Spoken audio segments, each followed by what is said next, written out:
Kui, I guess that, but you're the first person that I've ever heard mention that particular name, place. That's right. It's not just a. Okay, today is July 22nd, 1987. Yeah. This is Joe Todd, an interview with Mr. Lester Ray Poole in Oklahoma City, and you live at 3005 Northwest 14th. Yeah. Mr. Poole, when's your birthday? September the 15th. that's September the 15th. Because I was born in 1895. 1895.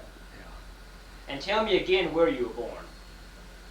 Well, it was up there in what is now Craig County, in the territory to start with, in the territory, but in rural, you can say in rural, what is now Craig County. That's be a way to explain it, but you put it down the way you think you want it. But that's, my parents were farmers and ranchers. But there's another interesting aspect of my family. My father was shot to death in a gun battle, some outlaws. What was his name? James, J-A-M-E-S, James Ira, I-R-A. James Ira Poole. And what was your mother's name? Cora, C-O-R-A, Cora What was her maiden name? Knox, K-N-O-X. Where were your parents from? Well, you know, that's something when I was home with my mother, and I never did discuss these things, but the best thing I can tell you is what was right here in this book, and said she was born in Atchison County, Kansas. But they came down there. Her parents did during the Civil War. That's in north of Kansas City, and Atchison's right on the Missouri-Kansas line. And it says here she was.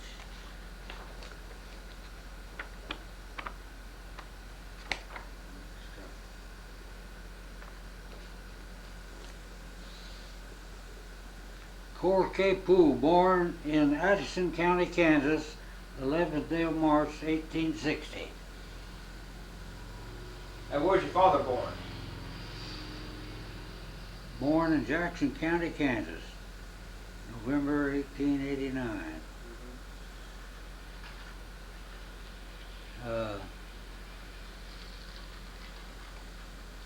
What year was your father born? 1889. 89? 1889, yeah.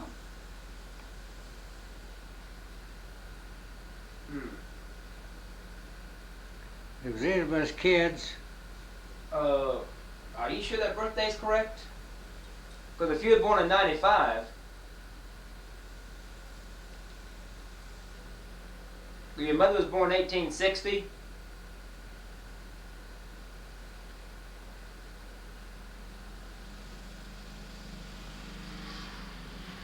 Well, I see what you're saying now. I guess that's 59. Let's just Okay, take a look 59. at it. I'm glad you caught that.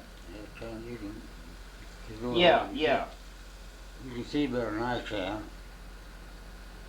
But I'm glad Yeah. I never did notice that before till you mentioned, because I'm glad you called my attention, because you make some calculations there, and I'm glad you caught it. 18. Oh, wait a minute. Let me back up. I'm in the wrong place. That's still not right.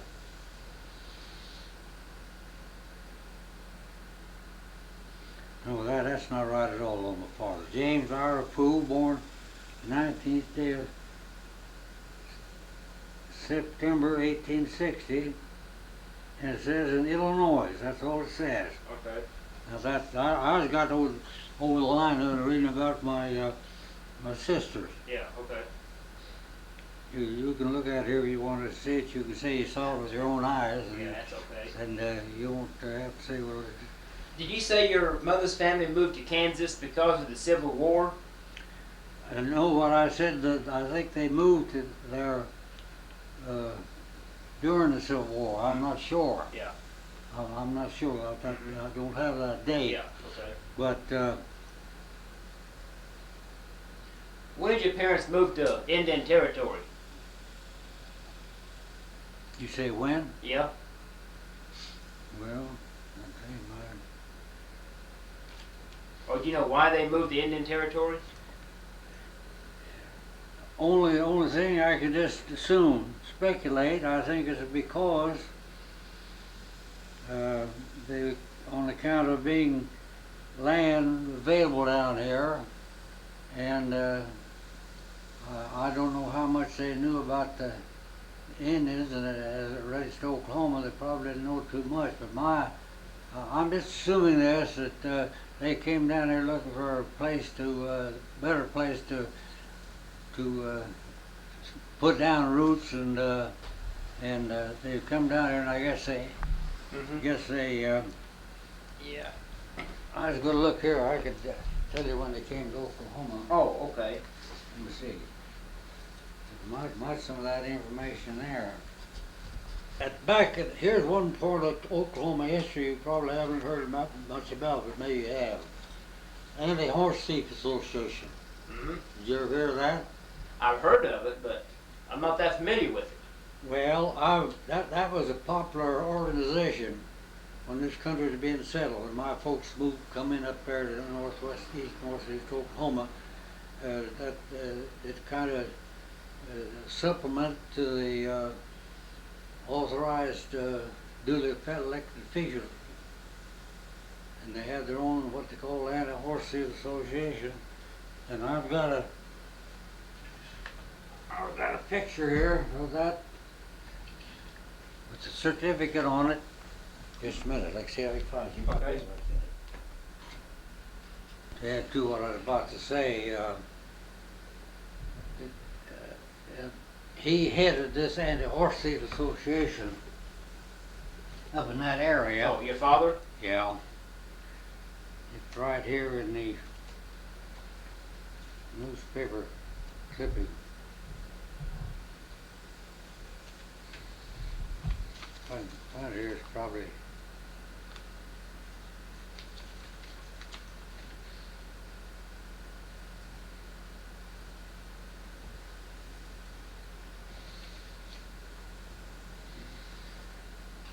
What did your father do with the Anti-Horse Thief Association? well, he was an officer, and I presume in view of the way it came about that he was involved and got killed as he was the he was the leader. That's what I looked for that newspaper item here. I got here. If you okay. think you got that much time, Oh, it's yeah, worth- sure. worth that much. I read it again here not long ago. It's big eulogy that was written by a well-known character in that part of the country that survived. And I heard my mother mention a lot of times.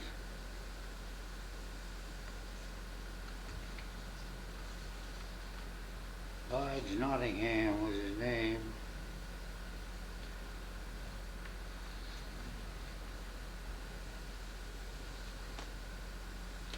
Now, your father was killed up in, Well, he was actually. I think the battle shooting took place in Pawnee County, either there or across the line in Osage County. I'm not sure. I don't have that information. But the reason I tell you that because I've read it before, and of course you know how that position with respect to Craig County. That'd be west and south of Florida. But they trailed it. They had the usual summer picnic they had those times. It was a picnic when the community was attending, and these thieves came through the country raiding And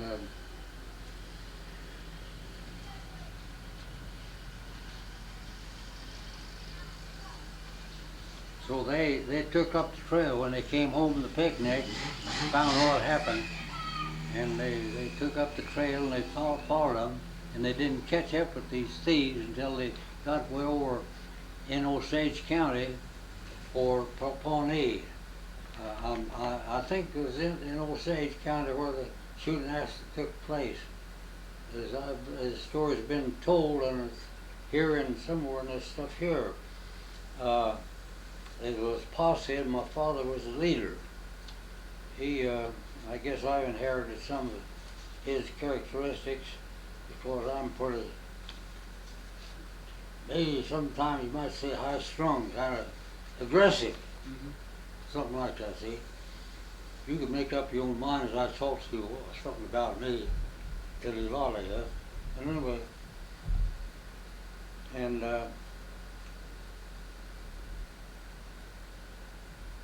they stopped to eat breakfast this particular morning when the gun battle took place. So a farm out in the country somewhere. And when they rode up to this place, it was on the trail of these thieves. There's two of them. I've got their names here somewhere. And and while they were eating breakfast, these two outlaws come in. They didn't know. I don't know what they knew, but anyway, that's when the shooting took place, and my father got killed. And that was in 1900 or 1901. So.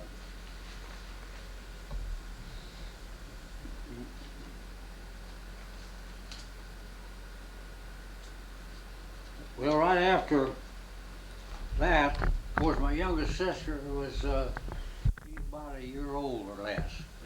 There's 8 of us kids, 4 boys and 4 girls, and we and my mother and her family moved back to northeast Kansas after that, and went by wagon. I made that trip myself.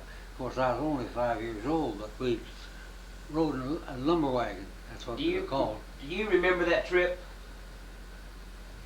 Just a few vague things, very, very few.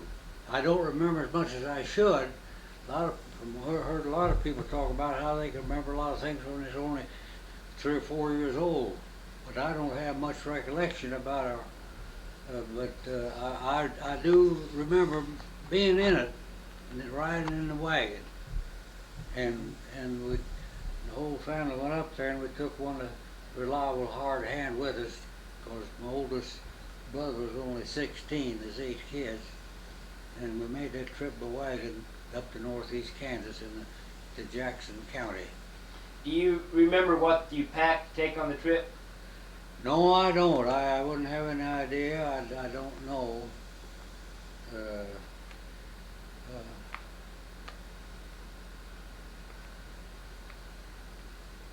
I don't know. But I just can't tell you what let me look a little further. I got that here somewhere. I was reading it not long ago, and it'd tell you more about. I think it's be a lot of information that you.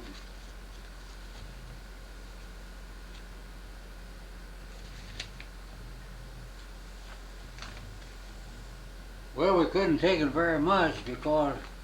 If you ever looked at a lumber wagon, it's a typical lumber wagon, they're not very big, the wagon box.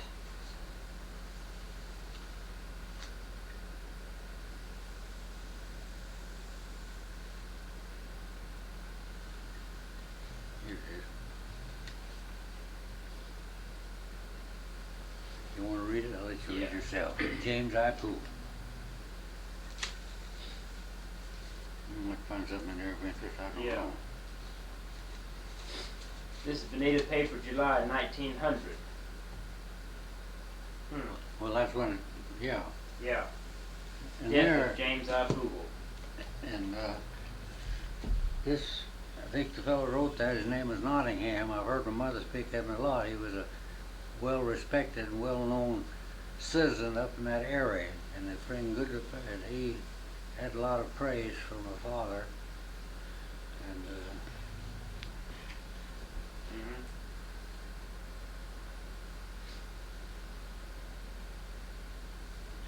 Hmm.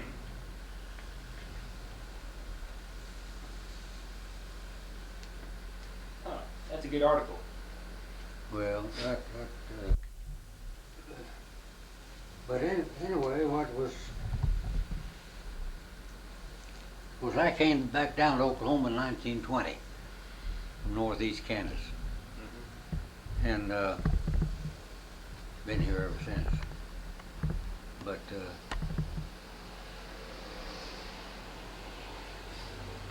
they had the trial in the of these two fellows. They accused of and convicted of the rob and killing. Uh, they they got, I think, life sentence. I've got some information here somewhere, but it was. But I know my mother was living north, and she made several trips down to Pawnee, Oklahoma. That's where they held court to try these. It was called a territorial Supreme Court. I say that because you go down to one of these law libraries, big ones, where they got all the case histories. I went down there and checked it myself one time and read it. So, and that's where I got a lot of my information. I never. My mother was so busy trying to keep food in our kids' mouths and clothes on our backs, and it seemed like we never had time to talk. Just stayed day living about all we was talking about. Of course, that's a problem. But anyway, I know Mother may come down to testify twice when we were in Kansas, and so to get the after Mother died, and I finally decided I wanted to find out some more myself. So I went out here to the historical society, so I made use of it. And of course, I knew they'd photographed some of these major newspapers in the state. I guess you know that. Yeah. And they'd photographed them, and I found that they had already photographed these old papers of Veneta in that area. And I got in that, well, of course, that's what you read there. That's where, and that's where I got the information. I didn't even know the fellow's name. I never did. When I was just a kid. Well, anyway, Mother, I guess she didn't want to talk about it anyway. She, I never did learn much about it, except I know she came to Oklahoma. But anyway, uh, I wanted to find out more about it, so I went up to the historical side and run those records and picked up the Veneta paper there and run it through until I found a newspaper item about it, and that's where I got my information. That I took it from there, and that's why how I got the names of these fellows that was charged with the killing, and also the case is printed in the case history, all the testimony. I read it. Of course, Oklahoma, a lot of these counties have libraries, particularly Oklahoma County, and anybody go down there, they got a lot of records, case records. You know what you know what case law is, don't you? What it means? Well, that's what this was, and they tried these fellows and convicted them, and I read it, and Why was the posse chasing the two guys? well, because just because they were out, that kind of relates to what I said about my father being a grave. That I don't know what extent. I don't know. Maybe they stole some horses. I don't know what they stole. I can't tell you the exact reason, but they did what the recognized law people didn't do.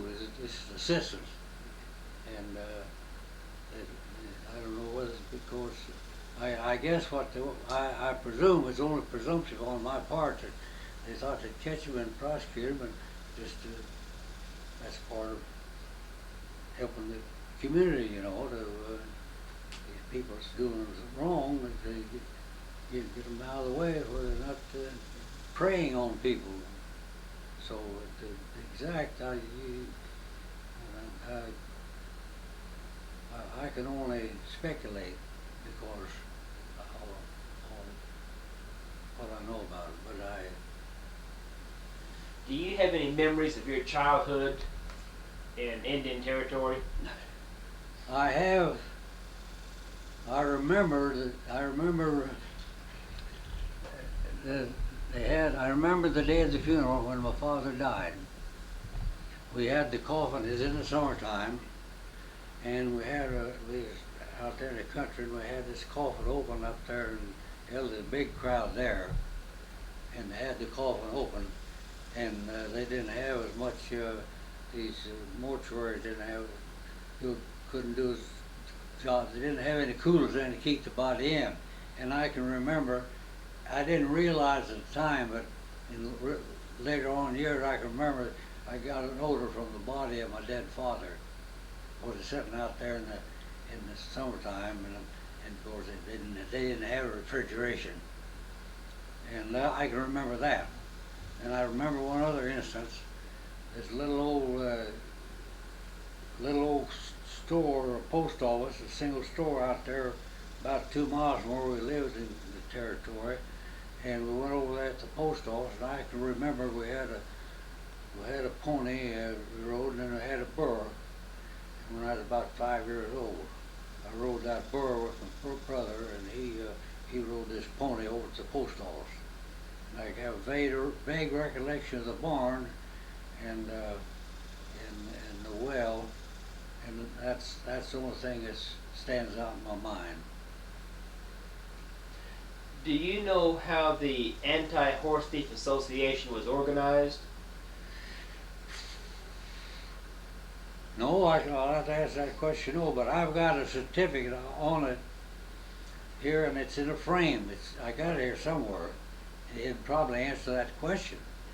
Well, that's okay. But it was because they didn't have enough local law enforcement officers. It was just a community deal. The neighbors joining together to help control lawlessness. That's about all there's to say about it. What was the penalty for horse stealing back in those days?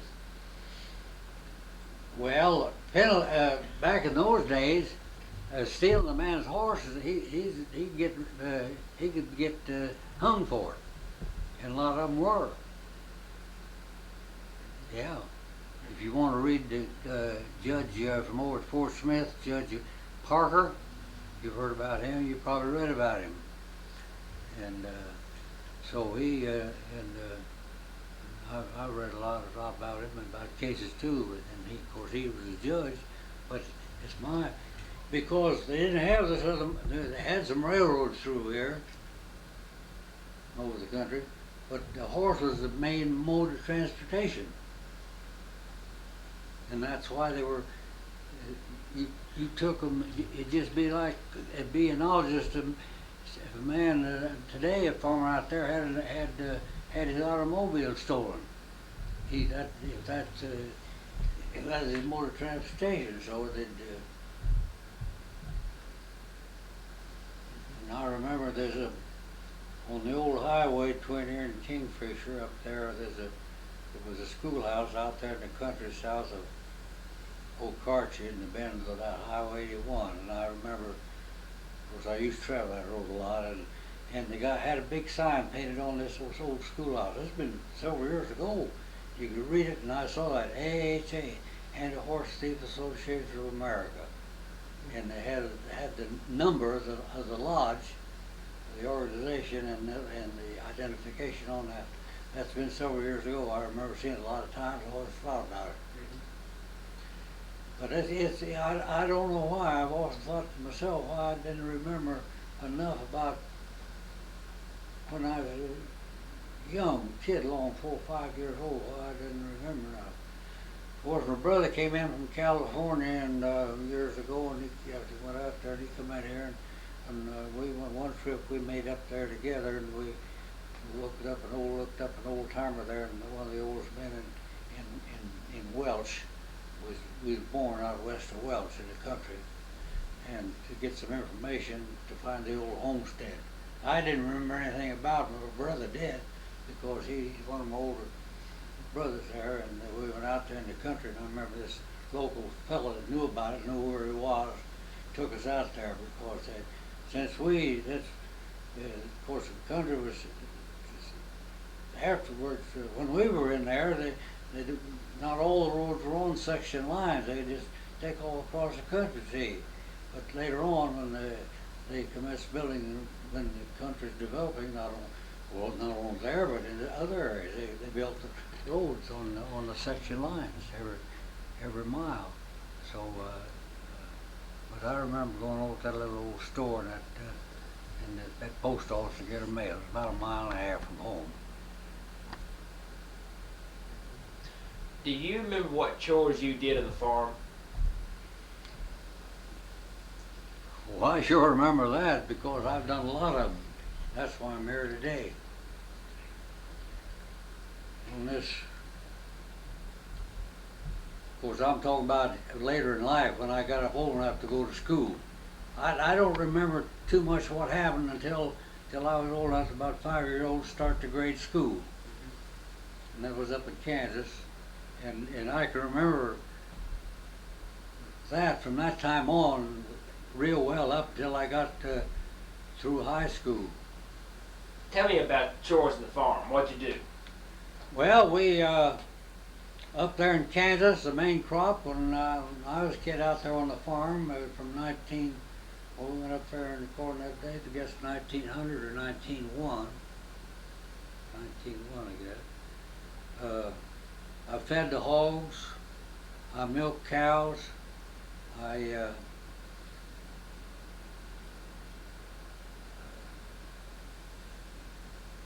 as I got older, I did everything any farmer did. Of course, we worked horses and mules then. We didn't have any tractors, of course, you understand that. But my mother was a good manager, and she had 8 kids, and she never did remarry, and had 8 kids to feed and clothe and educate. And that's a job that few people could do. But anyway, we owned the land we had up there in Kansas when I was a kid. We moved from the farm in Kansas to the farm to the town. So when I got old enough to go to high school, all of us kids, we had to go to town. That's the only place that had high school. So we sold out the farm and moved to town in this Tennessee town up there. But anyway, we had 160 and 80, 240 acres farm that we owned. And my mother, during her lifetime, they accumulated, they bought some more land. And surprising enough, what's surprising to me, to relate it to Social Security, taking care of people like me, how people that day was able to build up enough to take care of themselves when they got older. It's amazing to me, I just don't see it. But in the summertime, we had 30 acres of native grass meadow, and we had 90 acres of pasture, good pasture, and we never over-pastured. We always had more people looking for rent some pasture, and my mother held the pasture up there in our pasture, hit it up ankle higher during the summertime. Yeah. And because we raised good cattle and they fat, and the horses is fat, and we milked in the summertime. I can remember the first cream separator we owned when I was a kid on the farm. I cranked it, and it was a pretty damn good job. And I wasn't very big from age. I never did grow until I got into high school playing football. And when you're making hay, and I remember I'd help my brothers, and we'd get some of the farmers to help. We didn't bale our hay. We filled the loft full at the time of cutting, and they'd put me up in the loft when I was a kid. Just one opening in there, hot as hell in the summertime. I was trumping that hay down, and my brothers pitched it up there to get more hay, and then I'd run the rake, run the mower, run the. Of course, I was sitting on the mower up there, and I just barely reached those axles down there with my toes. I just had to kind of set up there like a boy riding a broken horse here. I'm good enough to hold to.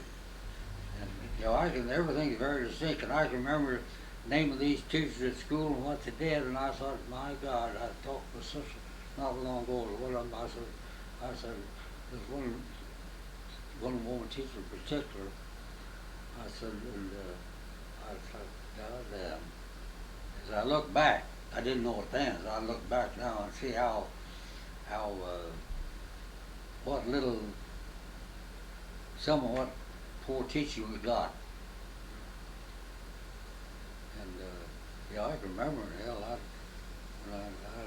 we had sometimes we would, and also another job. Well, I run the neighbor. I tell you something else I did when I was a kid, still on the farm. Hell, I must have been 11, 12 years old. I was the water. I hauled water for this thrash machine.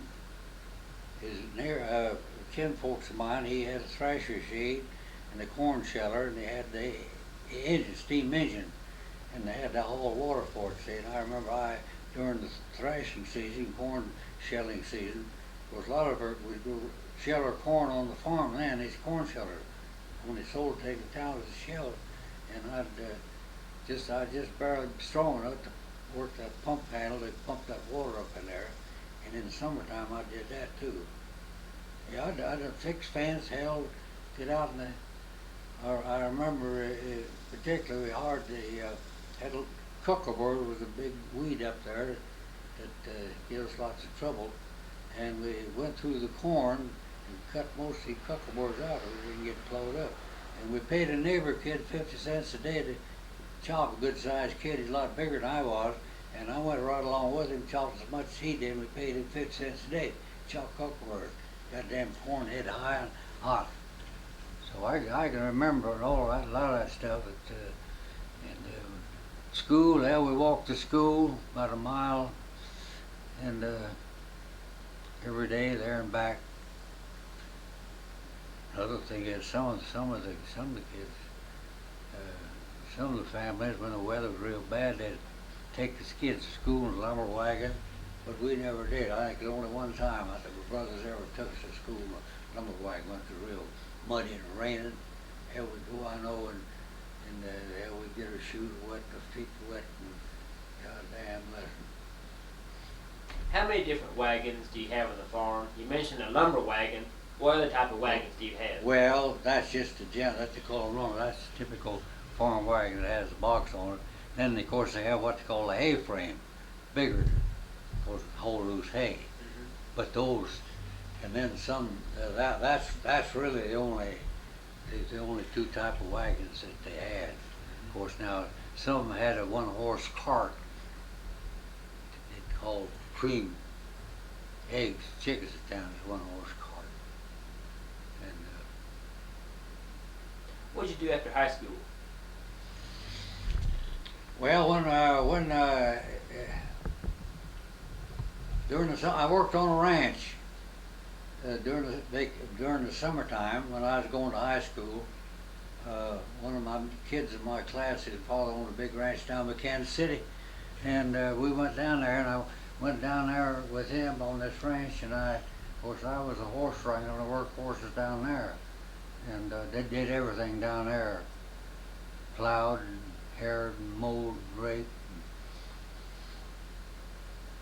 hauled corn. That was back when the silos were popular, and we cut this corn after it got big and high, and he instantly got of it. And when I was between my freshman and sophomore year, I worked the 3 months. Went down on Sunday after school was out, and got back on Friday before it opened up in the fall. We were down there in the country on this ranch. It was about 15 miles west of Kansas City, and was 5 miles from this little town of Bonner Springs. And that was my first experience with milking machines. That was in 13 or 14. And of course, we milked by hand on the farm, and in summertime we milked 8 to 10 cows and sell cream. My mother would churn, make butter. I'd go to town with her on Saturday and drive the horse. We had a Surrey with the fringe on top. It's the old, you know, you've seen them. And on Saturdays, I'd use mother and I'd go to town I'd do the driving, carry the eggs and cream in the office, carry the groceries out. Go by the last thing on Saturday, we'd go by, we'd not have the refrigeration, we'd go by the meat shop, meat market, and get some beef, big chunk of beef. And then we'd go by the ice house, get 50 or 100 pounds of ice, put this meat on this ice and all along, so we'd have to keep the meat cool till on Sunday we'd have a big feed, you know, and then we'd add mice to make ice cream in the summer. And I did all that stuff. Do you ever know any of the men that rode the cattle trails? Personally, no. Yeah. Because I was just 5 years old when we moved from, and I didn't come back to Oklahoma in 1920. When did you join the Army? Or the Navy, rather, I'm sorry. Well, I did, well, the classification as it goes, I was a yeoman, Y-E-O-M-A-N. And that's why I was called into the headquarters of 5th Naval District, because they wanted to educate these seamen there, Navy men there, so when they go on board ship, they can keep the record, see? Well, why did you join the Navy? Well, about 3 words. Not believing I'd rather be a live cow than a dead hero. That's one answer. That alludes to it. But anyway, because I didn't want to. Of course, I was in the first age draft call. I was in the first list. 21 years old. I was 21 in 1917, and I was in the first group they called. And I pushed, and of course, it was several months. They never did call me, because I joined the Navy, but because I didn't want that Army stuff. Because I figured that the life wouldn't be as rough.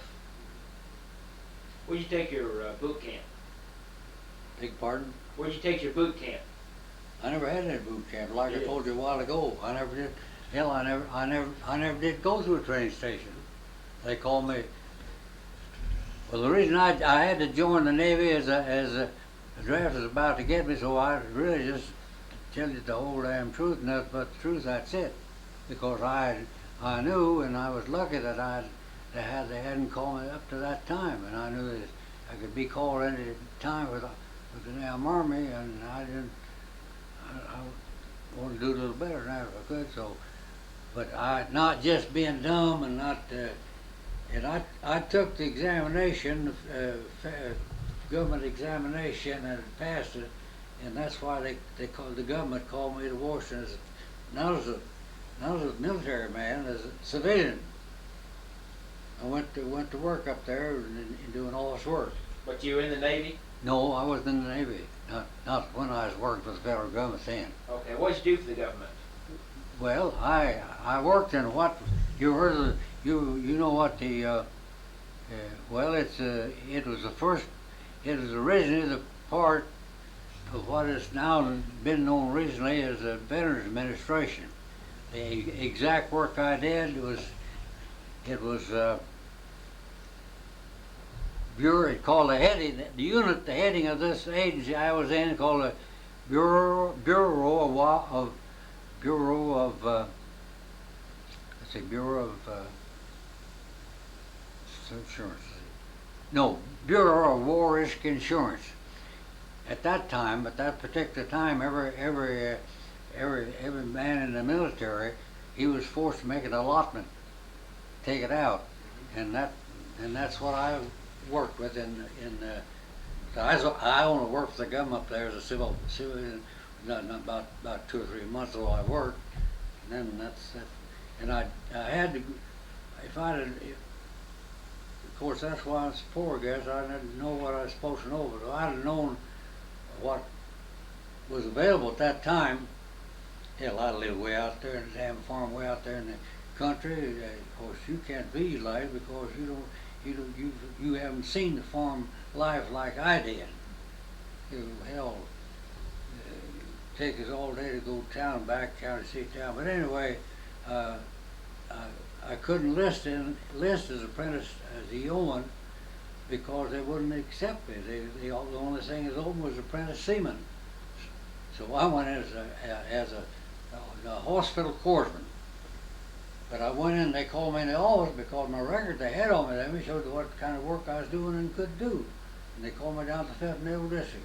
They sent me to transportation, I rode the boat from Washington, D.C. down to Norfolk and reported at the headquarters the next day. And I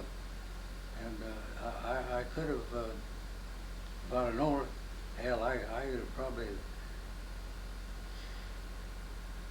well, I had this manual when I got in. They gave me this, what they call Blue Jackson manual. And I studied that damn thing, and the first chance I got, when I got in the service down, I took an examination, qualified as a yeoman, see, because it paid me more. And then I was, then while I was on board ship, when I was still there, I got a raise from yeoman 3rd class, yeoman 2nd class, and then I was yeoman 1st class when I was discharged. How long were you at Norfolk? How long were you at Norfolk working? Oh, I was in Norfolk there, I'd say about, went down there in December. I was there on land about 6 months, and I was then I went to sea. I was on a merchant ship, but I never went through a training station. I never had it. The only training I took, as I said a while ago, was a band ship. It was a cargo ship I was on, and this ship I went on, I was the first man aboard it. It was one that's commandeered from private sources back then, and then they anchored it in Chesapeake Bay, joining Norfolk there, Virginia. You may have been there, I don't know, but it was an anchor out there in the bay, and the Coast Guard took it back and forth to the ship, and while it was parked out there, there's nobody else on the knot. I stayed there just sort of a guard at night, see. But anyway, it's this ship. We carried horses and ammunition, two decks, horses and ammunition. And what did you do when you went to sea? Book paperwork, the same as I was doing. Yeah, all what you call general office work. That's all I did. I didn't. What ship were you on? Well, it was called, they'd renamed the USS Argonne, Argonne, and of course that's the same name as a famous battlefield during World War I. USS Argonne, Argonne. It was the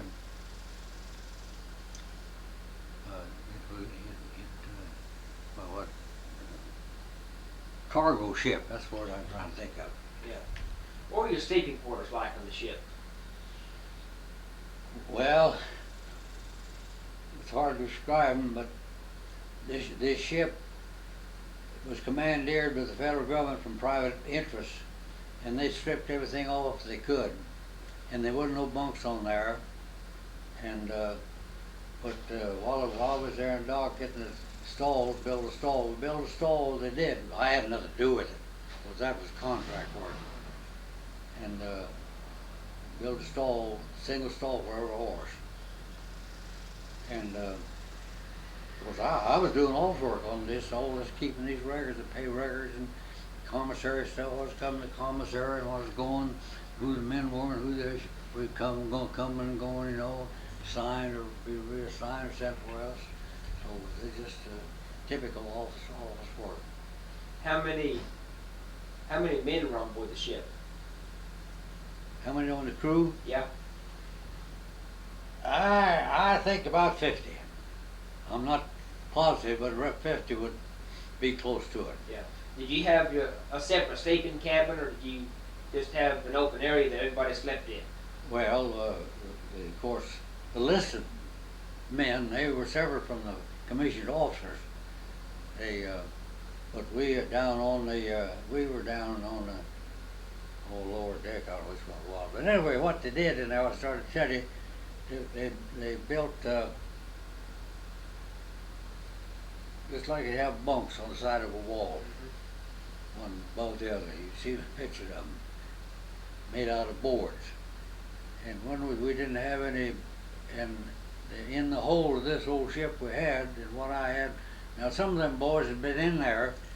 I was never, because I didn't go through the training station, I don't believe I even had a seat back at that time. But some of these boys had a hammock, see. But they built it 1 inch lumber. They built these bunks in areas in them, and they had some old blankets there that come from somewhere in the hold of the ship, and had a big bunch of those on there. They're dirty as hell, but I got about 4 or 5 of them and put on there to kind of soften the bed. What about the meals? What did the food consist of? Well, that's another deal. Of course, we had refrigeration on the ship. I had meat, but the refrigeration broke down, and for one trip, half a trip and back, about all we had to eat was orange marmalade, because the meat's all spoiled and I had to throw it overboard. Prunes, we had prunes. That's something that's not too clear in my mind, just what we did, but I know that's what we didn't have any meat that particular time. And what the food was, about all of course, what I lived on, we had a canteen on there, and we had it full of candy and cookies, and that's mostly what I ate. I bought myself a canteen. That's what most of my food was.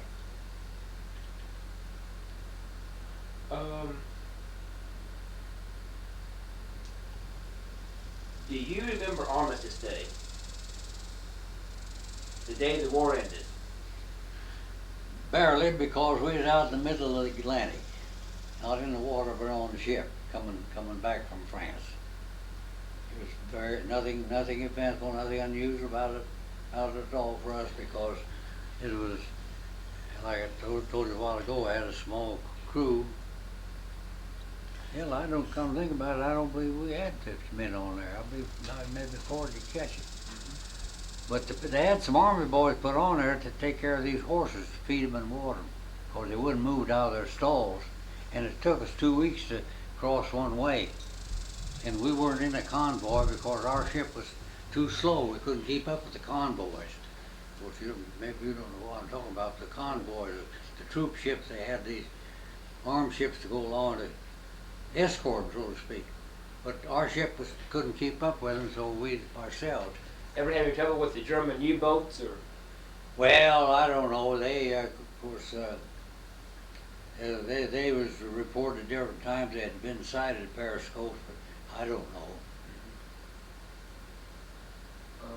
Was there a celebration on board the ship? No. Show you one thing I did. When I was on board the ship, we had a wireless telegraphy on there, and this Navy boy that operated it, one of them, we put out a little news bulletin every night. He'd take this stuff longhand, coming in over, pick it up over the wireless, and after working hours and after dinner tonight, I'd take that stuff and go down and get my typewriter and write it out on the typewriter and make 2 or 3 copies. I'd take one original up to the officers' quarters, paste a couple in the crew's quarters, and so we had a little news bulletin every night that he picked up. Of course, that was actually correct, and I didn't get paid for it and didn't expect it. It wasn't looking for it. It was just something to do. When you went to France, did you go to Le Havre or Brest? We'd be the one. Our boat, we docked at a little old town outside of Bordeaux. Bordeaux is the second largest city in France, next to Paris. It's on the Gironde River, and where we docked this to unload these horses and other cargo was a little town called Bassins on the river outside of Bordeaux. Bordeaux was back from the coast a little ways, and that's as far as we go on account of where the docks were, and that's where we docked and unloaded the horses. I've got some pictures in there now with these horses on the dock before we done loaded them. Was there much damage around there from the war? I didn't see any because we was in port so little, such a short time.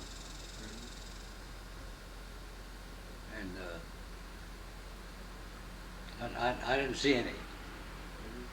So what did you do after you got your discharge?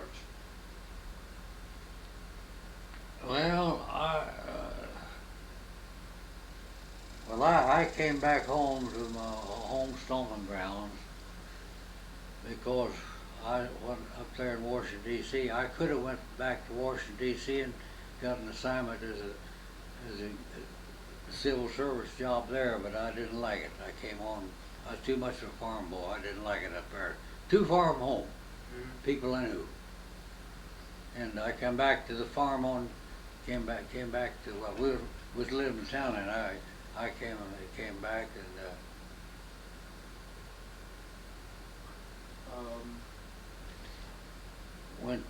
and spent about a year at business college, and I came here to Oklahoma City looking for a job. My wife. Why'd you move to Oklahoma? I arrived in Oklahoma City October the 15th, 1920. Why'd you come down here? Why'd you move to Oklahoma? Well, because I was looking for a town that was growing, and where the chance for employment was good. One of the main factors why I came to Oklahoma was I got acquainted with a guy working for insurance, livestock insurance coverage at the shippers, and he came over and I got acquainted with him, and he had his office out here at the stockyards at that time, the livestock building, and he was down here, and I was corresponding with him. He said, "Come on down, you can get your job," and so that's what I came down here for, looking for a place to work, job. What did Oklahoma City look like in 1920? I don't know whether I can describe it to you so it'll give you any idea or not, but it certainly was a far cry from what it is now. I wouldn't hardly, of course, we had a few of those buildings downtown, bigger buildings. Huckins Hotel was the main hotel. And I don't know hardly what to say about what it'd be. But I tell you that you can find out what it's like if you want to out there in the historical building. Go up there on that floor where they got these years and about Oklahoma City. That would tell you more than I could tell you. Yeah. You know what I'm talking about out there? Mm-hmm. Because the first time I was ever out there was up in that part of the building, and that was this year. I'd been out there before and down other places in there, but I'd been up there, and that's got those pictures that show what the people are doing, and pictures of town, and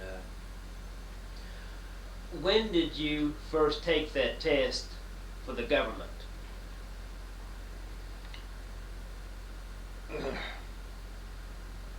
Well, before I went to Washington D.C., it was in 1917. And why'd you take the test? So that I could qualify for a federal job. So just a standard federal test they took? Yeah.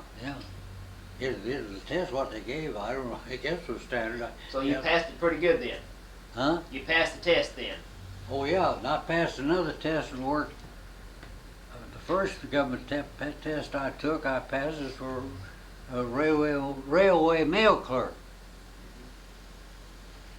And I got, of course, I passed it, and on the rush, and one winter there, they called me into St. Joe, Missouri, to work at the post office up there, after I'd taken this test. And they vaccinated me and gave me a shot. I got a cold along with it. It was in the winter time and ice and snow, And I was up there working on those sacks during the Christmas time down at the depot, at the post office, the depot at both. And I worked about a week. I was just so damn sick I couldn't go any farther, and I just quit and went home and decided from that I didn't want that. That's when I commenced to look around with something else. You told me that you knew a lot about the Indians. Well, all I know about is what I've read. Yeah. Okay. I've said particularly about the 5 civilized tribes.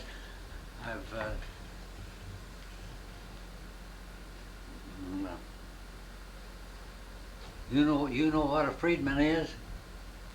That the former slaves? It could have been, but not necessarily. Have you heard of a Creek freedman? Yep. Did you ever hear of Nelson Barnett? A Creek? No. Creek nigger. Let's see. That's not his first name. His last name was Barnett. But he, at the time, he's dead now. But he had had some land up there in Creek County. Jackson Barnett. That was his name. In fact, I saw a piece in the paper about him here, a short article a short time ago. But he's dead now and has been for several years. But he was the richest Indian in Oklahoma. Oh, yeah, that's right. Yeah. Jackson Barnett. Yeah.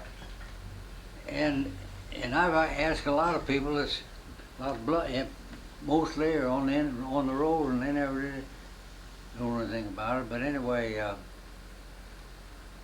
he was the richest Indian, and there was a lot of newspaper story about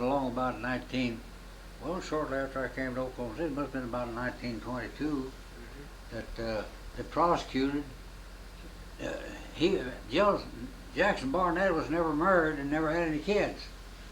So when he of course he was awarded the government because he was uneducated, and the government was, well, that's the proper terminology, awarded the government, and they was looking after his business interests, you know. So he got a lot of publicity there in the daily papers about him. This white woman somewhere up there in northeast Oklahoma, of course, he was living out there like all I know, I didn't see him except pictures and read about it, but he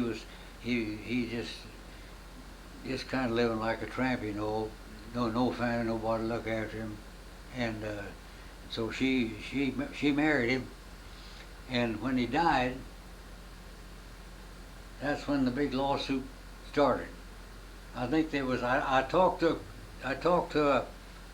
a lawyer in Sapulpa.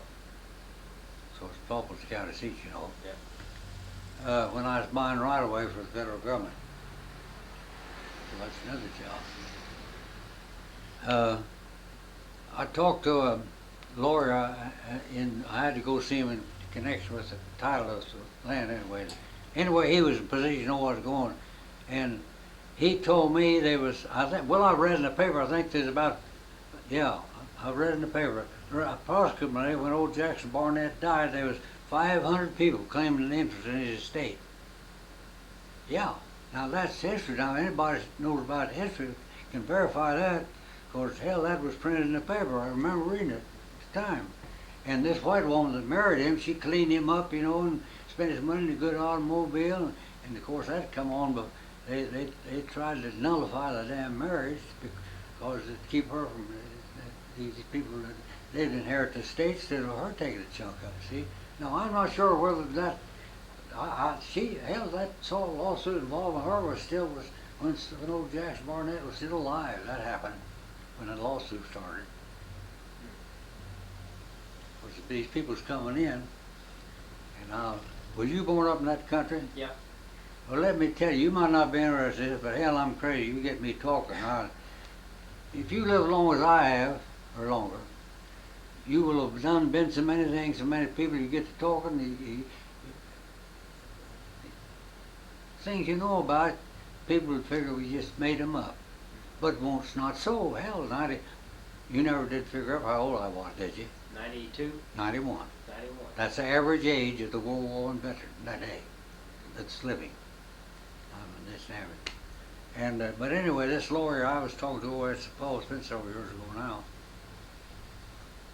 and he told me that the judge, what's the old philanthropist's name that had the little setup out there west of Tulsa? What's the he's dead now. He had this Page.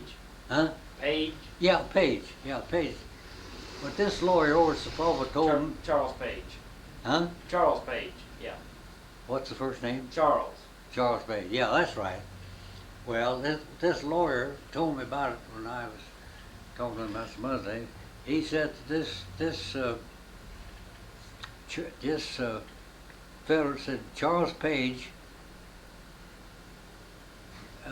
He got together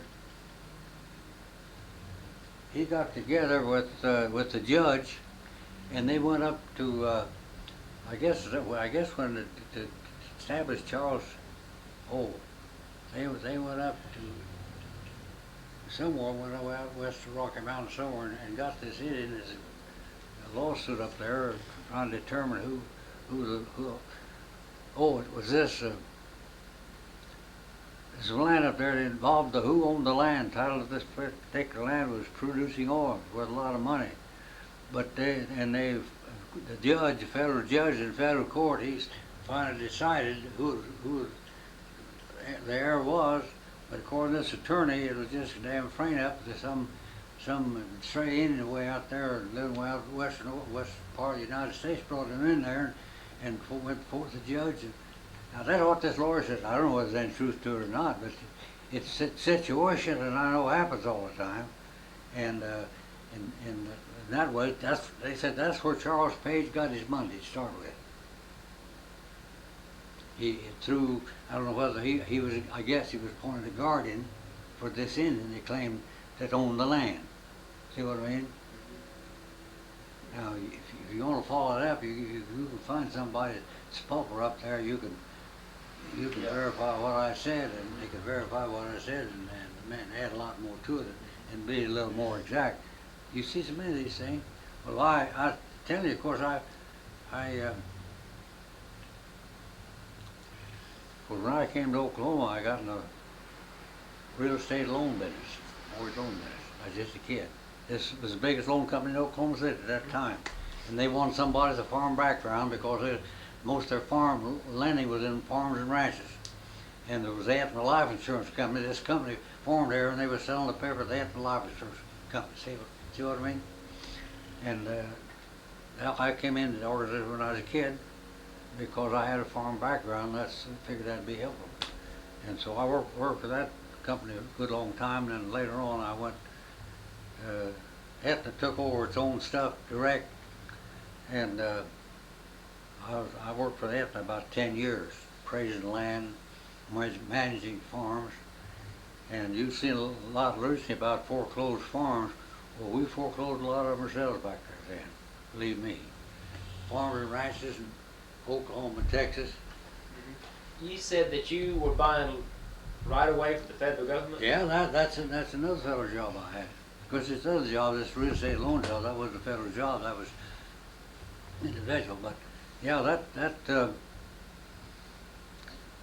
well, you heard about Southwestern Power Administration over in Tulsa. You know who they are. Well, I worked for that agency. And that agency is the Department of the Interior. You knew that, didn't you? Well, it is. It's an agency of the U.S. Department of the Interior, Southwestern Power. And that's the biggest goddamn political deal run that lake over there at Grand Lake, and that power deal. God almighty. Political deal. Of course,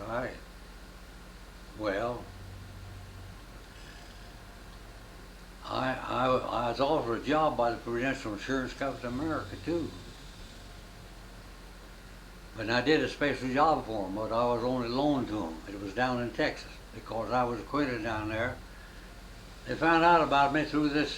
The people I was working for at that time was a private mortgage company, and they were selling some of the paper Prudential Insurance Company of America, one of the biggest.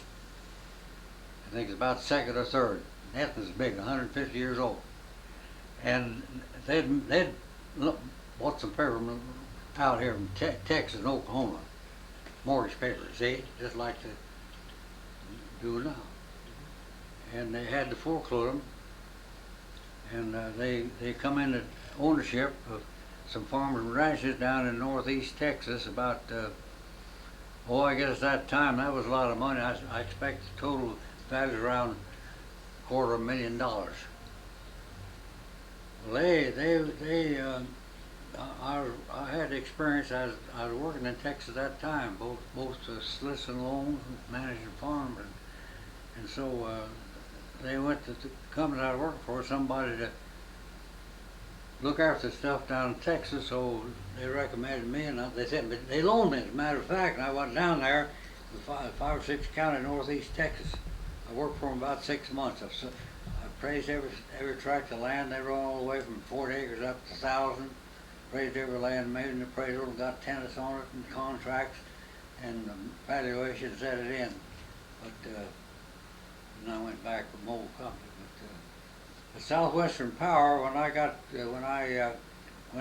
Aetna quit the farm loan business, they didn't have any more use for my services, so I went to work for the Southwestern Power Administration, buying right-of-way for these high voltage power line connecting these various dams that the Corps of Engineers has jurisdiction over. You know what that setup is, don't you? Not really. Tell me about it. I guess I'd better shut up because, hell, I could tell you important things that happen from now on. But anyway, of course, now Grand River Dam Authority, that's a state deal. That come on first. Yeah. That's not involved. That's run by the state. The Norfolk Dam, you've heard of it. The Bull Shoals Dam, the Ten Killer Dam, the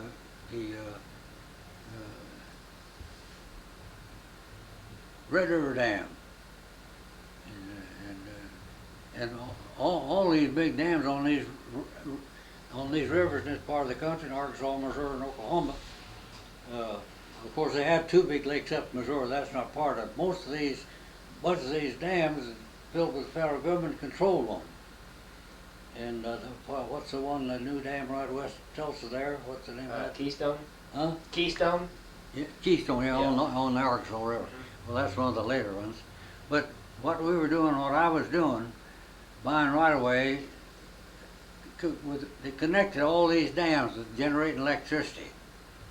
And I was buying right away with these high voltage lines carrying all the way from 22,000 volts up to 30,000 volts.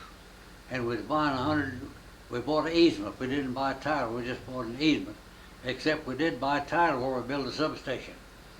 But most of this buying was for the easement. But it was right to build and maintain these lines.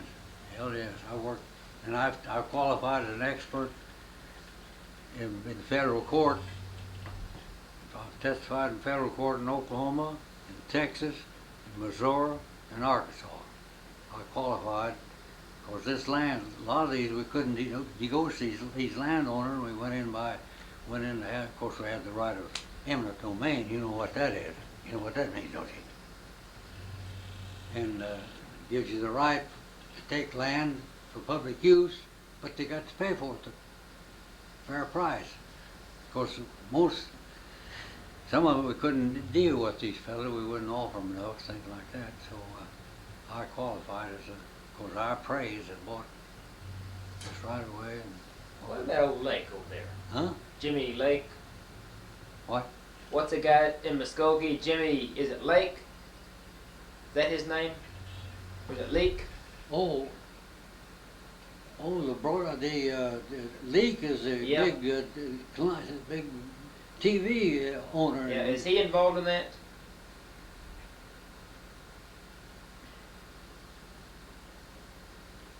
No, as far as I know, Yeah. no, he might have something to do with that Grand River Dam Authority. I don't know. He said that was all politics. That Southwest Power.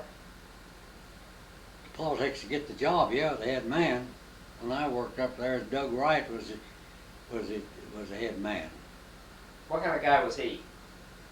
Well, I tell you, I didn't get, I didn't have much contact with him, uh,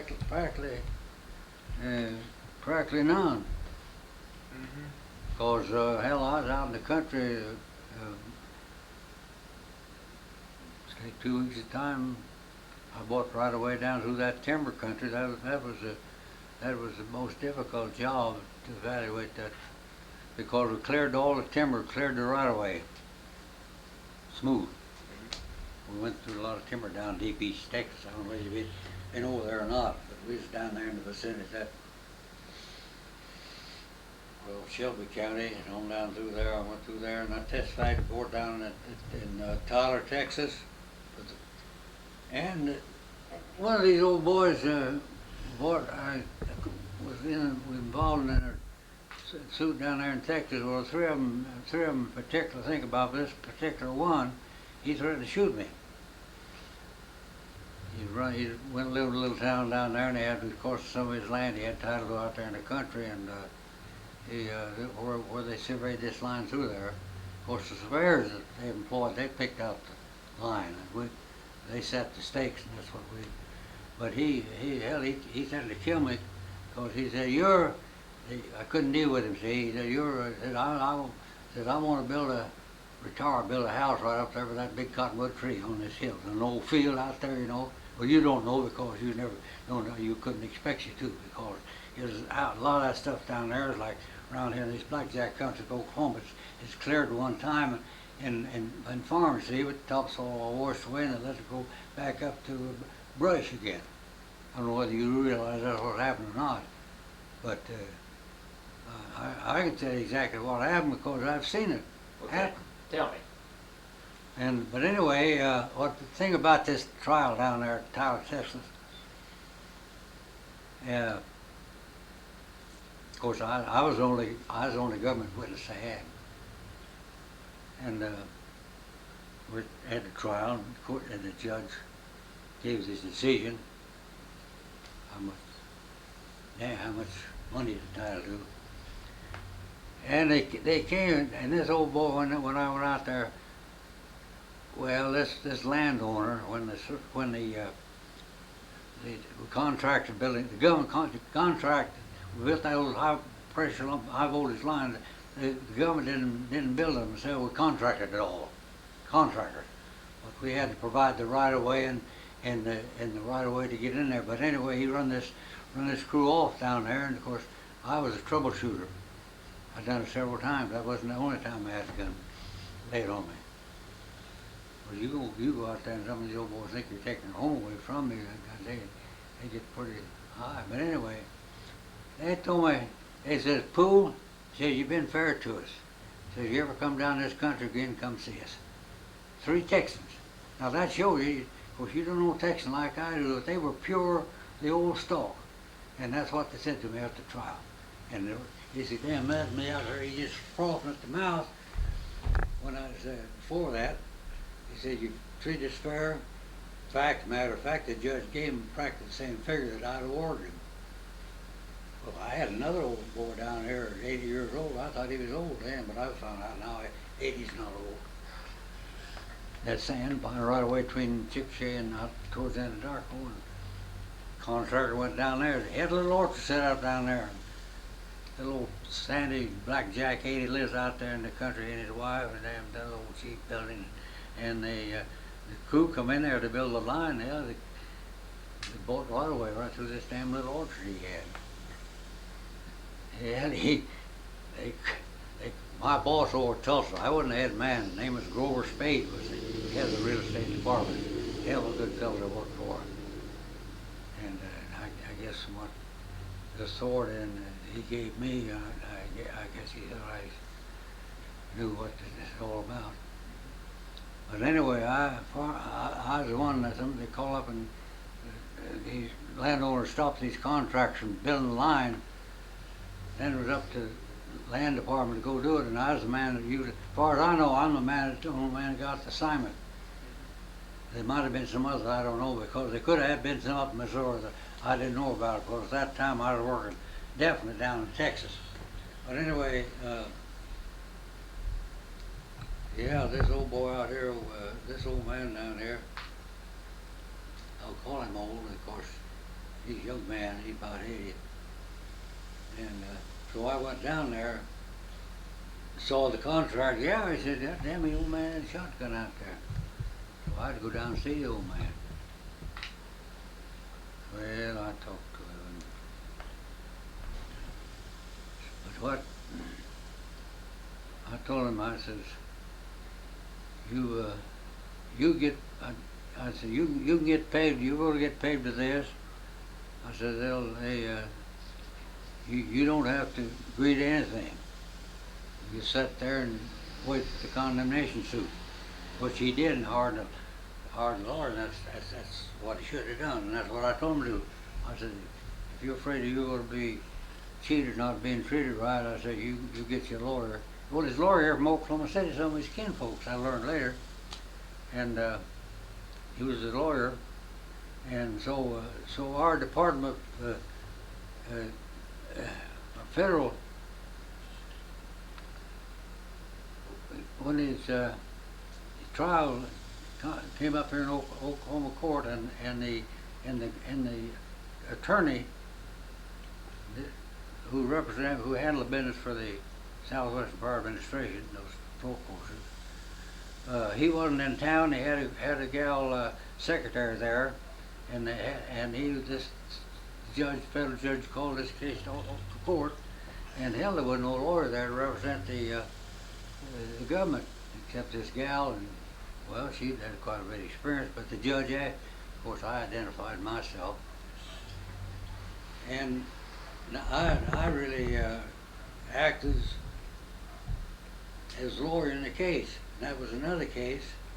He gave him practically, I praised this, I was generous, this right away, this old boy, hell, $1,000. And the judge, just within a few dollars, the same damn thing. But I told this old man, I said, no, don't you buy that. I had another one out there, west of Chickasha. They sent me down there, and the contractor called in, hey, they got it out there, and I went down to see this fellow that was Chickasha. He's about 35, 40 years old. And he's mad as hell, and I don't blame him. I could see it. I tried to be generous with him. I guess that'd be one. I thought I was praising what fair and generous amounts. That was my view. Yeah. So. Well, sir, I need to get to Anadarko. I have an interview this afternoon with a World War I veteran. Okay. Mr. Well, Goodwin, I'd like to come back and talk to you some more, though, if I can. Well, I'm not giving you anything that's worthwhile, am I? Oh, yeah. Are you going to put some of this stuff in your report? Well, all the interviews go on file. And we have people that, they... Well, of course, most of what I've been talking about doesn't concern the Historical Society. Well, Southwest Power and all that, it's all Oklahoma history. And that's what we're collecting, Oklahoma history. Yeah. No, I don't want to take up your time, Hal. You take up and go and leave when you get ready. I don't. Oh, no, but I have this other appointment, but I want to come back and talk to you some more. Well, I don't know whether it's worthwhile or not, but if you think I've got anything worthwhile to say, yeah. Well, I'd say right now I've hit the high points, but you don't realize what's all involved unless you get into the details. That's right. That's what we need but to do. I do want to tell this about this last one old boy down there. Okay. Out west Chicago, where this High Line went through, and he was mad as hell, and I can understand that. And I told him, I said, now, my God, don't you, I'll tell you. I told him what his rights were. We're not trying to cheat you. Here's what you can do. You don't have to sign up. You don't have to agree to anything. But to come up in the court down there, and you get up and tell the court. And finally I told him, I said, well, by God, listen here, buddy. I said, don't you go shooting anybody. Don't do it. I said, you really get in some real trouble there, and it won't pay. And I kind of finally convinced him. He hadn't thought about that way. Of course, he's mad enough. I said, don't you shoot. Well, what, and here's the music to me. One thing he said, when I told him why I was down there, of course he knew, but I told him why I was there and what I was supposed to do. He said, oh, I was just out there hunting rabbits. He finally said that. Mm-hmm. When I told him the whole story and what he shouldn't do, I didn't want to see anybody get shot over a few dollars. Hell no, I don't. Don't you, by God, don't you pull a gun on anybody. Don't even point it at him. Because that's a violation of law. And I said, hell, it's not worth it. And I finally convinced him. And hell, he's friendly to me after that. But I tried to be fair with him. Yeah. Thank you. Well, I'm sorry.